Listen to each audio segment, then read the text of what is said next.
Ito, pag-usapan natin. Taas ang kamay! Sige nga, lagay nyo dyan sa comment section. Ilagay nyo dyan sa comment section kung kayo ay naniniwala pa sa survey ngayon. Di ba?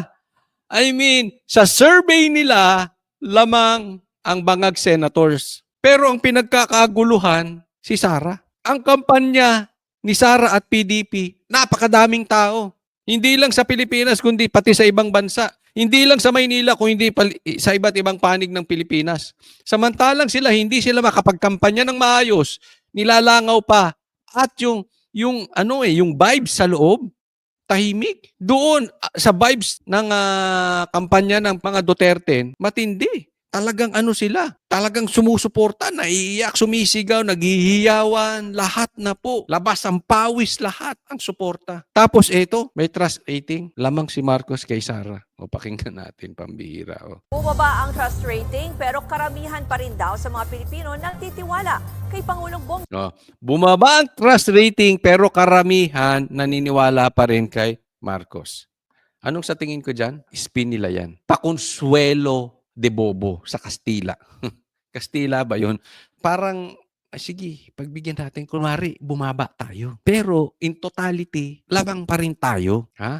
Mamaya, ipapakita ko sa inyo na in my opinion, itong survey na ito is fake. I'll give you a concrete evidence. Kaya, wala akong tiwala dito. Binigyan lang, kunwari, bumaba si Bongbong Marcos sa survey, tapos konti tumaas si BP Sara para hindi pagdudahan, and yet, lamang pa rin si Bongbong Marcos. Ganito po, kaloko-loko itong mga ito. Bongbong Marcos, ayon yan sa pinakahuling Okta Research Survey. At sabi ng Pangulo, patunayan na nararamdaman ng mga tao ang mga ginagawa ng gobyerno. Base sa Okta Survey, 60% ang trust rating ng... Tingnan mo April 2 to 5. Ngayon nilabas. Ngayong panahon. Bakit? Kasi may lumabas na survey na legit, bagsak si Marcos. Sa katunayan, hindi pwedeng hindi totoo yun. Totoo po yun. Alam nyo kung bakit? Galing mismo sa bibig ni Marcos, totoo yun. Kasi siya mismo nagkomentaryo patungkol doon. Pati yung kanyang aso na si Claire, nagkomentaryo patungkol doon. Diba? Anong sabi nila? Dahil ito ay patungkol sa paninira sa kanila dahil pinipake news sila. Pero hindi raw totoo yung mga binibintang sa kanila. So, kaya ganun kababa yung survey na yon dahil sa fake news. Sa madaling salita. So, ibig sabihin naniniwala sila doon. Kaya meron silang counter-attack. Ito yung counter-attack nila. Lamang pa rin si Marcos kay Sara. Kasi doon, tinambakan talaga ng sobra-sobra ni BP Sara, ito si Marcos. So, mas naniniwala ako doon dahil yan po ang nangyayari. Yan po yung nakikita natin sa kalsada. Yan po yung nakikita natin sa balita. And at the same time, sila mismo, si Claire at si Marcos, nagkomentaryo patungkol doon. Pangulo nitong Abril, mas mababa sa 65% noong Nobyembre. 23% naman ang nagsabing hindi sila tiwala kay PBBM, mas mataas sa 12% noong November 2024. Lumabas rin sa survey, tumaas naman ang tiwala kay Vice President tumaas si VP Sara. Pero lamang pa rin si Marcos. Sa 58% mula 49% noong huling quarter ng 2024. Ginawa ang survey mula April 2 hanggang 5 sa April 2 hanggang 5. Bakit ngayon lang nilabas? Again, pangontra doon sa lumabas na survey na legit. 1,200 respondents. Mayroon itong plus-minus 3% na margin of error. Well, it just validates that what we are doing. Anong ginawa nyo? Anong proyekto nyo? Anong tulay na gawa ninyo? Anong trabahong na-create ninyo? Ito naman si Marcos. Hindi ka ba nabubilaukan sa mga pinagsasasabi mo? Di ba? Marcos, ano ka ba? Anong lehitimong proyekto na gawa ninyo? Wala ngang ina-announce yung aso mo Kung hindi banata ng Duterte. Anong binabalita ng PCO mo? That people are now beginning to understand what we have been trying to do for the last 2.5 almost. Anong trying to do? What are you trying to do for the last 2.5 years to 3 years is to attack and eliminate Duterte in the picture, in the politics, in the Philippine politics yan. Wala kayo. 3 years.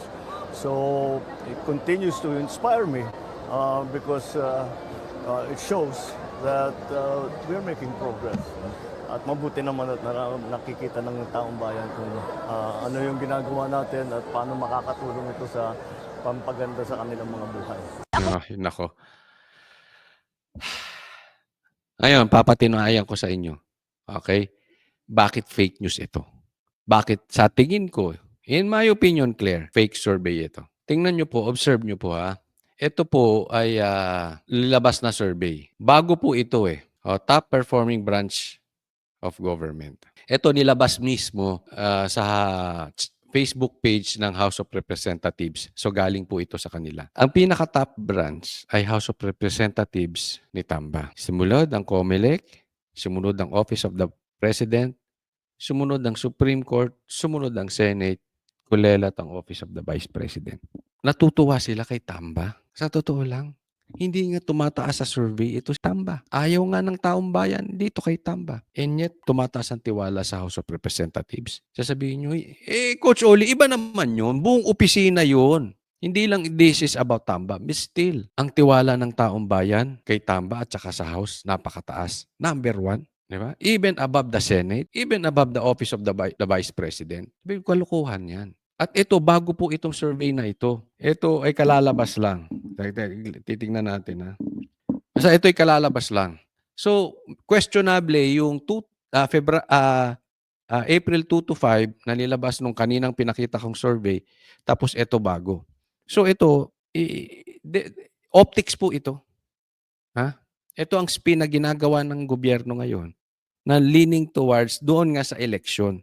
Pinapakita nila na maraming klaseng survey. Doon sa survey nyo, bagsak ako, lamang si Sara. Pero dito sa survey ng lamang ako kay Sara. Dito, lamang ang Office of the President sa Office of the Vice President. Diba?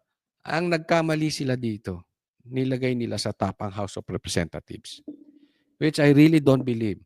And I'm sure more than half of Filipinos will not agree to this survey. Ito ay lantarang kalokohan. At sabay po silang lumabas nung survey na kung saan bumaba konti si Marcos at tumaas konti si Sara, pero lamang pa rin si President Marcos kay Sara. Sabay dito. Again, optics. Yan ang gusto nilang palabasin sa taong bayan. Kaya mag-iingat po tayo mga kababayan ko. This is very, very important. We are entering the last 5 minutes of the election. Palapit na po.